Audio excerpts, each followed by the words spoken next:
संघर्षाचा धागा एकच पर्व. ओबीसी सर्व.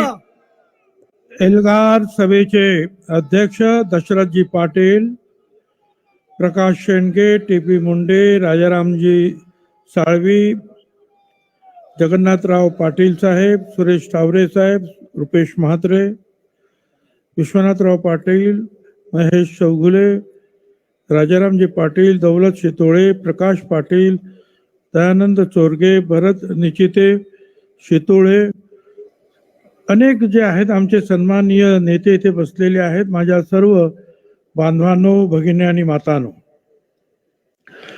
आपल्याला सगळ्यांना कल्पना आहे, एक तर माझी आपल्याला हात जोडून विनंती आहे की ओबीसीची ही लढाई ही मी गेली 35 वर्ष लढतो आहे.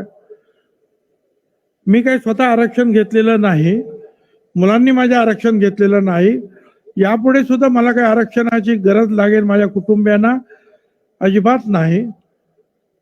पण मग आज कोट्यावधी लोक जे आहेत आज मागासलेले आहेत, सामाजिक दृष्ट्या मागासलेले आहे, आर्थिक दृष्ट्या मागासलेले आहे, शैक्षणिक दृष्ट्या मागासलेले आहेत, त्यांना आरक्षण मिळालं पाहिजे. आणि ते आरक्षण आता कुठे थोडस मिळायला लागल्याबरोबर ताबडतोब त्याच्यामध्ये वाटेकरी निर्माण होत आहेत. त्यामुळे आम्हाला या सभा घ्याव्या लागतात, बोलावं लागतं. आज इथे आगरी, कोळी, कुणबी समाजाचे लोक, त्यांचे नेते माझ्याकडे आले आणि त्यांनी सांगितलं आम्ही मिटिंग घेतो. गेले 2 दिवस घशाचा प्रॉब्लेम असल्यामुळे काय करायचं, पण यांचा आग्रह हे आलं पाहिजे. आपण सगळे शूर आहात, आपल्या सगळ्यांना कल्पना आहे आगरी कोळी समाजाचे, कुणबी समाजाचे फार मोठे उपकार आपल्या सगळ्यांवर आहेत. शेतकऱ्यांना गुलामगिरी समजावून सांगणाऱ्या महात्मा ज्योतिराव फुल्यांना महात्मा ही पदवी मांडवी कोळीवाड्यामध्ये देण्यात आली, हे आपल्याला लक्षात घ्या. सगळ्यात मोठा शेतकरी संप 1932 ते 1939 मध्ये डॉक्टर बाबासाहेब आंबेडकर आणि नारायण नागू पाटील यांच्या नेतृत्वाखाली करून ऐतिहासिक कुळ कायदा निर्माण करणारे आगरी कोळी समाजच होता. किरनेर जंगल सत्याग्रहामध्ये आगरी कोळी लोक होते. स्वातंत्र्यानंतर लोकनेते दिवा पाटील यांच्या नेतृत्वाखाली 1984 साली सिडकोच्या न्याय भूसंपादन विरोधात जास्त येथे 5 हुतात्म्याचं बलिदान दिलं. आपण सगळे होतात. छत्रपती शिवाजी महाराजांनी आगरी कोळी बांधवांच्या उपस्थितीत स्वराज्याच्या आणि भारताच्या इतिहासातील पहिल्या आरमाराची मुहूर्तमेढ रोवली. छत्रपती शिवाजी महाराजांबरोबर पेशव्यांनीही आगरी कोळी बांधवांमधील धैर्य, काटकपणा आणि प्राणपणाला लावण्याची वृत्ती ओळखून स्वराज्याच्या मोहिमेमध्ये त्यांना सामावून घेतलं. शिवाजी महाराजांनी जावळीच्या मुगराचा पाडाव केल्यानंतर कल्याण भिवंडी पादाक्रांत केली. त्यानंतर पोर्तुगीज कारागिरांच्या साथीला आगरी कोळी बांधवांना देत जहाज बांधणी सुरू केली. मुरुड जंजिरा मोहिमेत 1675 मध्ये कोलाब्याचे लायजी पाटील यांनी किल्ल्याच्या तटाला शिड्या लावण्याची अशक्यप्राय कामगिरी केली. ते आपल्यातलेच होते. लायजी पाटलांच्या पराक्रमाची दखल छत्रपतींनी घेतली, सन्मान केला आणि पालखी नावाचं गलबत त्यांना भेट दिलं. 1739 मध्ये द्रोणागिरीच्या मोहिमेत मानाजी आंग्रे यांनी आगरी कोळी भूमिपुत्रांची मोठ बांधली आणि 800 सैनिकांची कुमक उरण करंजा बेटावर तैनात केली. इंग्रजांचा विचार होता तिथे हल्ला करण्याचा, पण आगरी बांधवांच्या शौर्याची माहिती मिळाल्यानंतर इंग्रजांनी तो विचार सोडून दिला. पेशव्याच्या काळात वसईला चिमाजी अप्पांना आन ठाकूर आणि मान ठाकूर यांनीच मदत केली. बोळींच्या दौराजी पाटील यांनी बसईच्या मोहिमेत भाग घेतला. अंजूरच्या गंगाजी नाईक अंजूरकर यांनी पेशव्यांच्या सैन्याला मदत केली. पेशवा रघुनाथ पेशवा अटकेपार झेंडा रोवला. त्या मोहिमेत मध्ये सुद्धा आगरी कोळी सगळे जे आहेत सामील झाले. शूर समाज आया, लढवय्या आहे. मला या ठिकाणी जरूर आठवण येते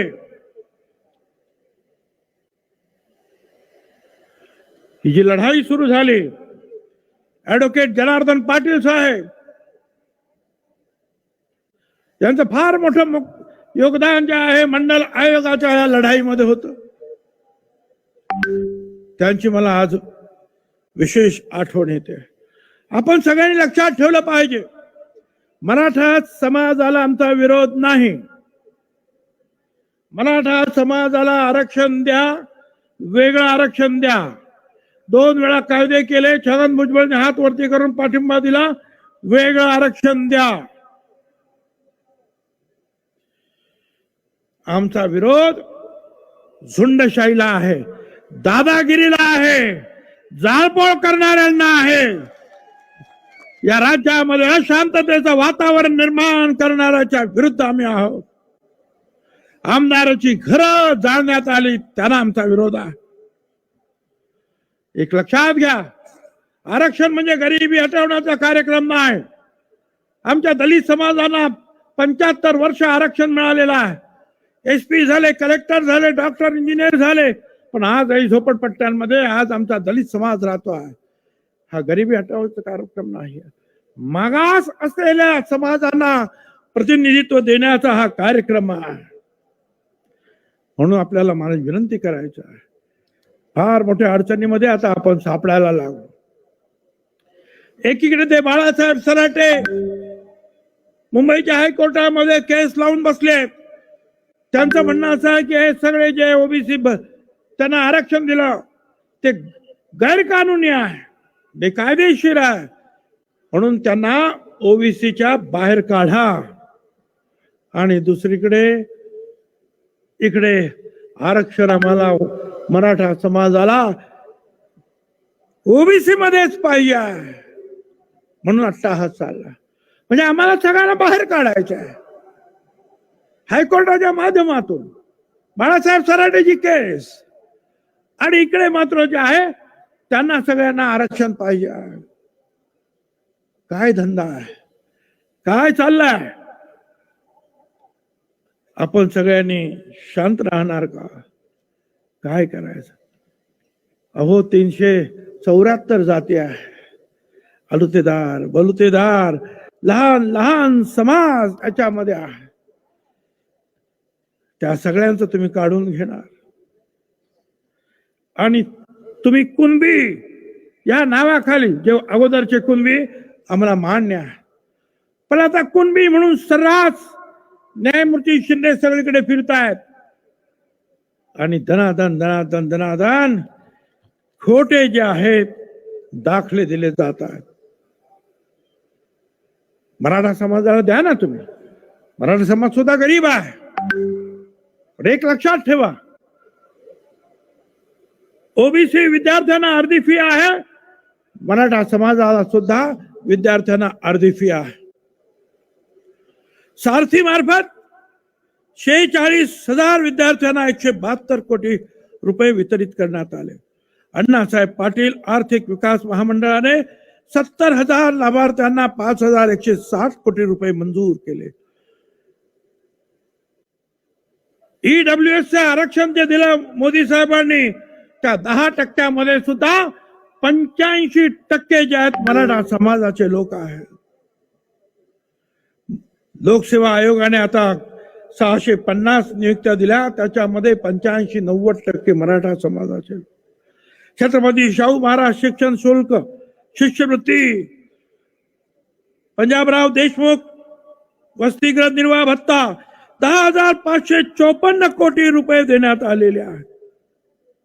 मला तुम्हाला एकच सांगायचं आहे, हे अजून ओबीसीला 1000 कोटी रुपये सुद्धा मिळालेले नाहीत ओबीसी महामंडळांना. इथे आपण पाहतोय 10,500 कोटी रुपये मिळाले. वसतिगृह त्यांना मिळाले.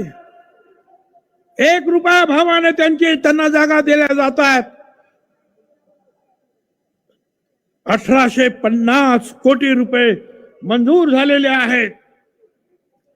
आम्हाला एक महाज्योतीला जागा देण्यासाठी सांगतात 28 कोटी रुपये भरा आणि मग महाज्योतीचं कार्यालय तिकडे सुरू करा. हा भेदभाव जो आहे हे आम्हाला मंजूर नाही.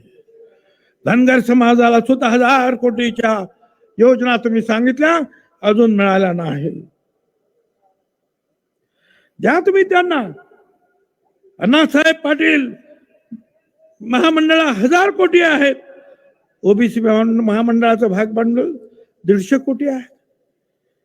वसंतराव नाईक महामंडळ 100 कोटी भांडवल. वाढवा ना त्यांना.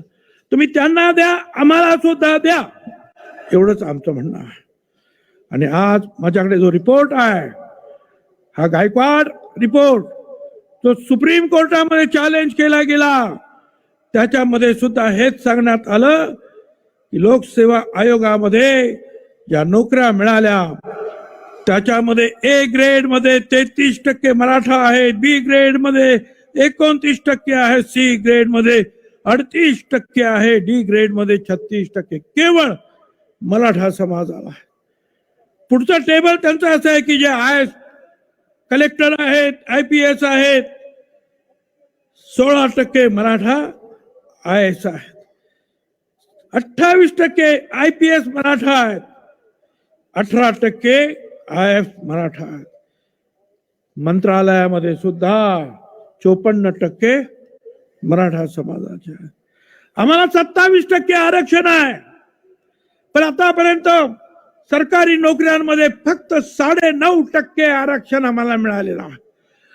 आमचा आरक्षणाचा अनुशेष अगोदर भरा आणि मग इतरांना नोकऱ्या द्या. अगोदर आमचं आरक्षण भरा, यासाठी आमचा लढा आहे. अरे लहान लहान समाज त्याच्यामध्ये विमुक्त जाती आहेत. 27% ते जरांगे सांगतात छगन भुजबळ एकटा खातोय काय काय ते काय लाडू पेढे काय खायला. एकटा खातोय. तू खातोयस ना सासरच्या घरच्या भाकरी, खा तिकडे. विमुक्त जाती 3% त्याच्यामध्ये आहे. 27% मध्ये बेरड, कैकाडी, पारधी, भामटा, रामोशी 14 जाती आहे. त्याच्यानंतर भटका, गोसावी, बेलदार, मराठी 37 जाती आहेत. 38% त्यांना आले. धनगर समाज आणि तत्सम जातींना 3.5%, वंजारी समाजाला 2%, गोवारी समाजाला 2% आणि आता राहिले 17%. 334 जाती त्याच्यामध्ये आहे. हे जर सगळे आले खोटं कुणबी घेऊन इथे, एक लक्षात ठेवा, हे ब्रॅकेट जे आहेत ना ते सुद्धा तोडले जाते. आणि हे आरक्षण त्यांना जे मिळणार आहे मराठा समाजाला कुणबी म्हणून, त्याच्या पुढे ते राजकीय आरक्षण सुद्धा आहे. तुमचा आमचा एक सुद्धा सरपंच सुद्धा होणार नाही अशी परिस्थिती निर्माण होईल. धनगर समाज आणि या सगळ्यांनी लक्षात ठेवावं. कारण आपला जो आहे, आपल्याला दिशाभूल करण्यात येते आहे की त्यांना त्रास, आणि सगळ्यांना त्रास आहे तो. धनगर समाजाला आहे, वंजारी समाजाला आहे, NTला आहे, सगळ्यांना आहे तो त्रास. जिल्हा परिषद सोडा, ग्रामपंचायत आपल्या ताब्यात येणार नाही. आणि हा जरंगे आमची लायकी काढतो, काही बोलतो. तो मला बोलतो तो येवल्याचा काय एडपाट आहे म्हणतो. येवल्याचा एडपाट काय सांगायचं याला. एक म्हण आहे, आधीच मरकट त्याच्यामध्ये मद्य प्याला. म्हणजे आधीच माकड आणि त्याच्यात बेवडा प्याला. काही बोलतोय. अरे आमची लायकी तू काय पाहतोस? माझ्याकडे जो MPSCचा जो रिपोर्ट आहे, ओपन मध्ये 106 मार्काला कट ऑफ आहे. ओबीसीचा कट ऑफ 106.5 ला आहे. ओबीसी 0.5 ने पुढे आहोत. VJNT मध्ये सुद्धा 106.5 आहे. धनगर समाज सुद्धा 106.5 आहे. वंजारी सुद्धा तसेच आहे. आमची लायकी नाही, तुम्ही आमची लायकी काढता. आमची मुलं हुशार आहेत, त्यामुळं त्यांना हे सगळं मिळत आहे. ओपन मध्ये सुद्धा जे आहेत, मगाशी सांगितल्याप्रमाणे सगळ्यांच्या बरोबर त्यांच्यापेक्षा जास्त ओबीसीची जी मुलं जी आहेत हुशार आहेत. पण आजकाल काय चाललंय, छत्रपती शिवाजी महाराजांचं नाव घ्यायचं, जय शिवाजी जय भवानी म्हणायचं. तुमचं आमचं नातं काय, जय जिजाऊ जय शिवराय, आणि आमच्यावर हल्ले करायचे. अरे छत्रपती शिवाजी महाराज जे लढले त्यांचा इतिहास मराठा सैनिक म्हणून लिहिला जात नाही.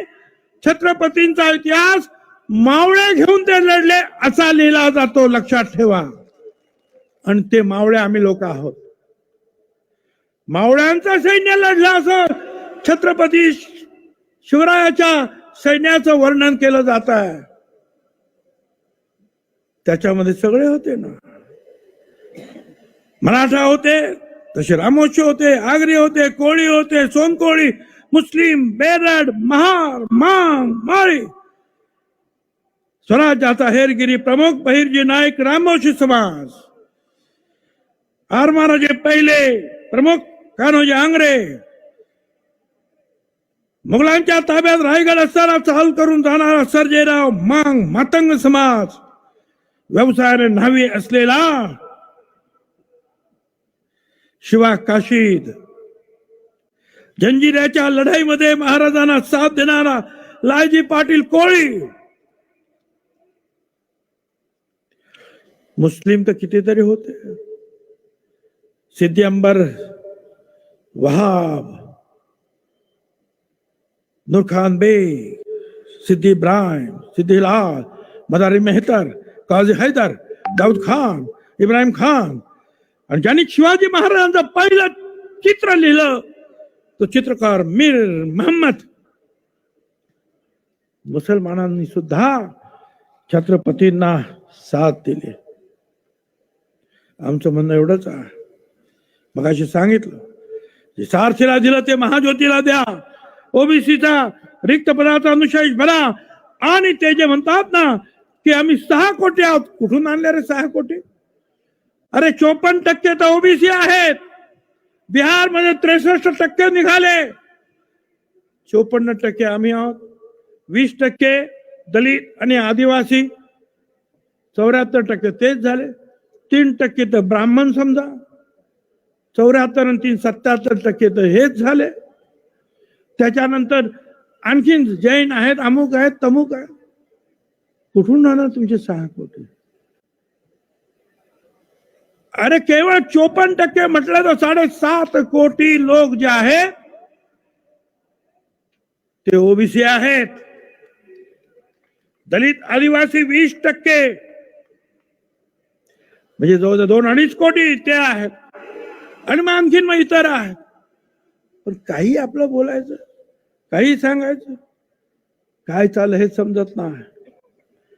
तिकडे बाळासाहेब सराटे तुम्हाला सांगितलं, इकडे मागासवर्ग आयोगामध्ये गडबड सुरू, एकेकानं राजीनामा दिले. कोण काय सांगतं, कोण काय सांगतं. अरे तुम्ही द्या त्यांना, मराठा समाजाला आरक्षण द्या, वेगळं आरक्षण द्या. आणि मागच्या 2 महिन्यामध्ये जेवढे कुणबी म्हणून त्यांनी सर्टिफिकेट घेतली ना, त्यांना त्या मराठा आरक्षणामध्ये त्याच्यामध्ये त्यांना टाका, आमच्यातून त्यांना बाहेर काढा. द्या त्यांना आरक्षण, आम्ही कुठे नाही म्हणतो. पण मग जे खोटे सर्टिफिकेट घेतलेत त्यांना बाजूला काढा. त्यामध्ये जे आहेत विधानसभा सुरू होते, देवेंद्र फडणवीस यांनी सांगितलं 80 पोलीस महिला पोलीस जखमी करण्यात आल्या. त्याच्यानंतर मग लाठी हल्ला झाला. सुरुवातीला ते बाहेर आलं असतं तर त्याला ह्या जरंगेला एवढी जी आहे सहानुभूती मिळाली नसते. आणि आज दादागिरी एवढी वाढली आहे. गावबंदी, याला गावबंदी, त्याला गावबंदी, त्याला गावबंदी.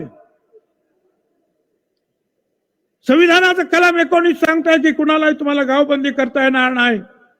प्रचार करता येईल, जाता येईल, राहता येईल, घर बांधता येईल, नोकरी करता येईल. आणि असं कोणी हातात घेतला कायदा तर 1 महिन्याची सजा. पण आम्हाला गावबंदी.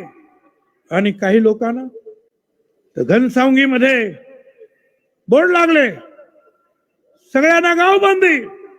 आणि रोहित पवार याचं स्वागत. आणि रोहित पवारची तिथे मीटिंग होते आणि त्याच्यामध्ये कोणी काय बोललं तर दुसऱ्या दिवशी तो मुलगा जो आहे हॉस्पिटलमध्ये ऍडमिट होतो. गावबंदी फक्त बाकी सगळ्यांना, विशिष्ट लोकांना गावबंदी नाही. मराठा समाजाला मला सांगायचंय, आमची एक शिवकन्या तेजस्विनी ताई चव्हाण निघाल्या. त्याने सांगितलं आम्हाला मराठा म्हणून आरक्षण द्या, कुणबी म्हणून आरक्षण नको. पण आज अनेकांची भाषणं आम्ही ऐकतो. सगळे आमदार सगळे सांगतात शांतता भंग करू नका. काय आम्ही शांतता भंग केला का? आम्ही एक दगड मारला, कोणाची जाळपोळ केली? मरता मरता वाचली बायका पोरं. पेट्रोल बॉम्ब त्यांच्यावर टाकण्यात आले, धडाधड आगी लागलं. आपल्या सगळ्यांनी ते पाहिलं. मी आता परत त्याचा मी उल्लेख करू इच्छित नाही. लोक घाबरले आणि सगळे बोलतात की असं करा तसं करा, शांतता बिघडून. त्या सगळ्यांना मला सांगायचं, लोकप्रतिनिधींना माझी विनंती आहे, जा आणि त्या जरंगेला सांगा, बाबा ओबीसी आरक्षणातून वाटा मागणं चूक आहे, जाळपोळ करणं चूक आहे. जिवंत काडतूस बाळगणाऱ्याला, पिस्तूल बाळगणाऱ्याला त्याच्या बरोबर दोस्ती करणं चूक आहे. पोलिसांवर हल्ला करणं चूक आहे. आणि जर गुन्हेगारांना पकडलं तर गुन्हे मागे घ्या, दबाव टाकणं चूक आहे, गावबंदी करणं चूक आहे. अमुकच तारखेपर्यंत दिलं पाहिजे अशी बालिश मागणी करून शासनाला धमकी देणं चूक आहे. सरसकट कुणबी समाजाला सर्टिफिकेट, कुणबी सर्टिफिकेट द्या आणि आरक्षण द्या, हे बोलणं चूक आहे. जा ना त्यांना सांगा. त्याऐवजी ते मलाच सांगतायत की आज काय चाललंय. माझ्याकडे सरळ कुणबी कुणबी कुणबी, सगळे 100% कुणबी. सुतार पण कुणबी, लोहार पण कुणबी, मराठा पण कुणबी, ब्राह्मण पण कुणबी. खोटी सर्टिफिकेट दिली जातात. हे सगळे माझ्याकडे हे आहे. गावबंदी केली जात आहे. सरपंचाला तिकडे तनपुरे आमचे मित्र हाऊस मध्ये म्हणाले असं काही झालंच नाही. ते बच्चू कडू साहेब म्हणतात की भुजबळ साहेब खोटं बोलतात. अरे या शेंडी गावामध्ये महिला सरपंचाला, ती केवळ आमच्या मिटिंगला आली म्हणून तिच्या बोर्डाला काळं फासलं आणि तिला गावबंदी केली. त्या भगिनीचे जे आहेत तिने आता व्हिडिओज व्हायरल केला की होय मला गावबंदी केली, मला शिव्या देण्यात आल्या. तुम्ही मला खोटं समजता? मी सांगितलं की नाही, निर्मळ पिंपरीमध्ये दलित समाजावर मतदान केलं नाही म्हणून जीवघेणा हल्ला झाला. तिथले ते म्हणतात की असं झालं नाही. अरे बघा ना, हे असंच झालेलं आहे. हुशार खोटं बोलतात. मला खोटं बोलण्याची सवय नाही.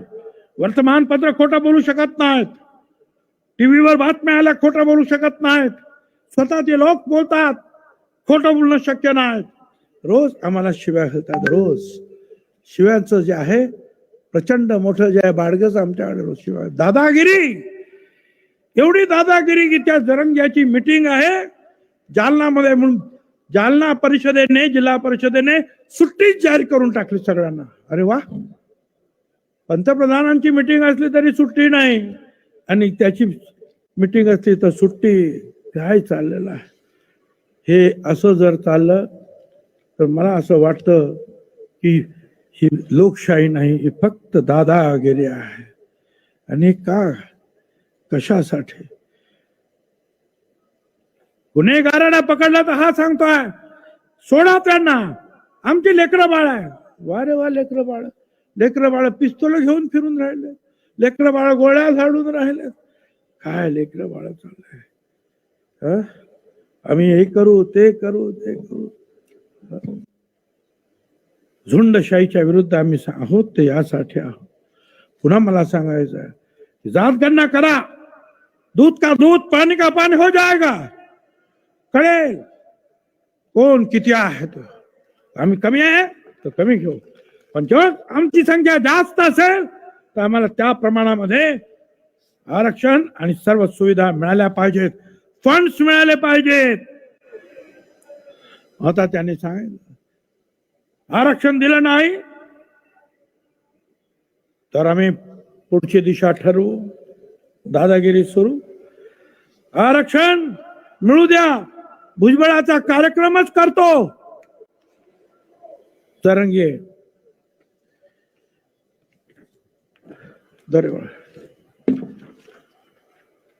मी त्याचा कार्यक्रम करतो, सगळे तोच म्हणतो. आरक्षण मिळाल्यानंतर त्याचा करेक्ट कार्यक्रम करू. आमच्या हातात दंडुके, सरकारला पायाखाली तोडू शकतो, जरंगे म्हणतोय. वा रे वा, काय दादागिरी आहे. माझा कार्यक्रम करतो, मला बघतो. 24 डिसेंबरला नाशिकला भुजबळ नॉलेज सिटी आणि भुजबळ फार्म हाऊस वर या, बघा काय होत आहे. आमंत्रण दिलं जात आहे. वा रे वा जरंगे, काय तुझी हिंमत. काय बघणार आहे तुम्हाला? अरे तू तुझी तब्येत सांभाळ.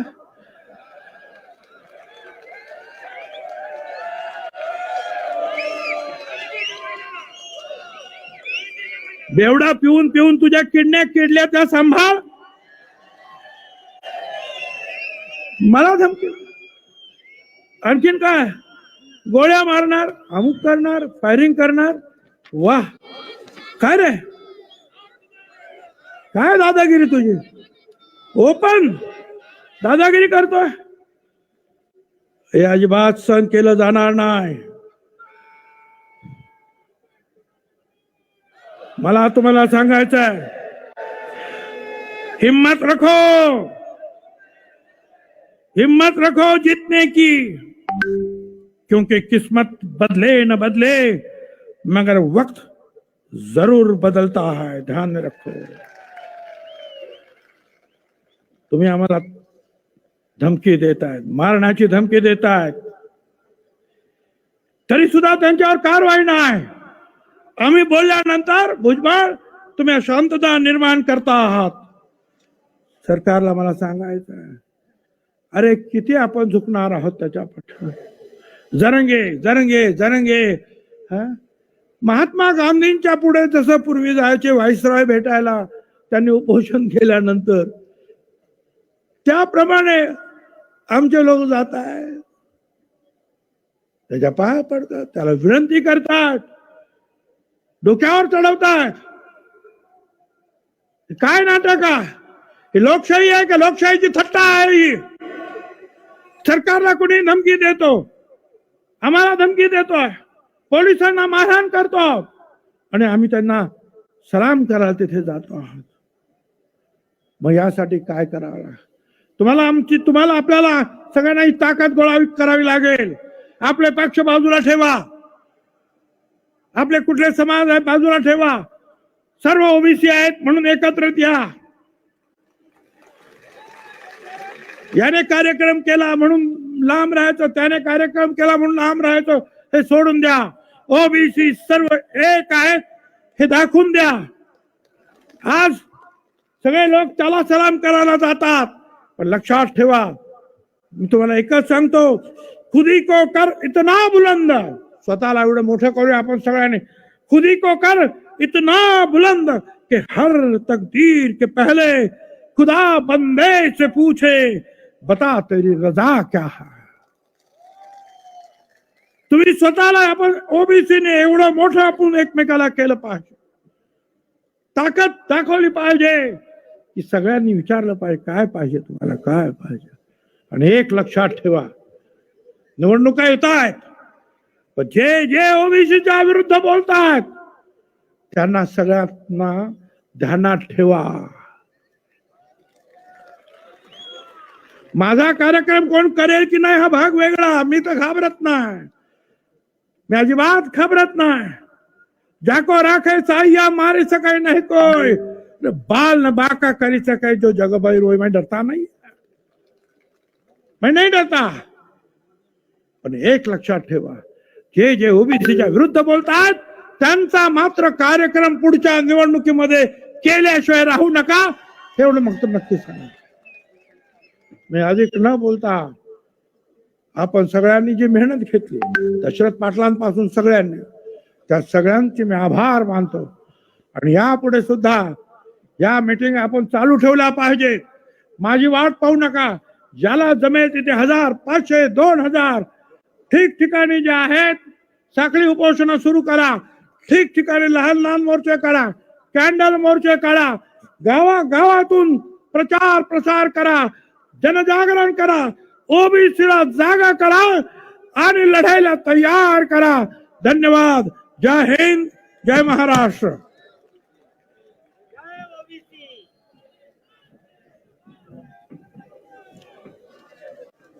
बंद ठेवलं. हॅलो. जय ओबीसी. या ठिकाणी सर्व बांधवांना विनंती आहे की आपण आभार प्रदर्शन या ठिकाणी डॉक्टर प्राध्यापक